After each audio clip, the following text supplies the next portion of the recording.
าบ่ได้บังคับให้มันเป็นเฮาบ่ได้กำหนดให้มันเป็นเวลาเป็นมันสิเป็นเองอันเกิดจาก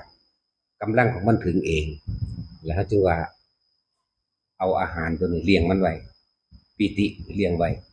อาหารของหมู่พรหมพรหมต้องวางจิตเป็นกลางเมตตากรุณามุทิตาอุเบกขาเป็นกลางเมตตาก็มีอยู่แล้วแหละเมตตาคือศีลห้าก็บริสุทธิ์อยู่แล้วแหละแต่ผู้ใดทรงฌานได้ก็ดีเป็นบริสุทธิ์เลยเด้บ่ได้มีเจตนาว่าต้องไปขอศีลกับไผอีกต้องไปขอบ่ต้องไปเอ่ยปากอหยังแล้วมันเป็นของมันจังซั่นจิตใจของความคิดของเฮาบ่ไปอยากทำลายเบียดเบียนให้ผู้ใดผู้หนึ่งเสียชื่อทรัพย์สินทั้งคนและสัตว์ทั้งมนุษย์และอมนุษย์นั่นมันก็จบอยู่หม้องนี้หนึ่งแล้วส่งไปเรื่อยส่งไปเลยเมตตาก็อยู่ในหันกรุณาก็อยู่ในหันมุทิตาก็อยู่ในหันเหมือนกันแล้วอุเบกขานี่รอคอยการกระทบ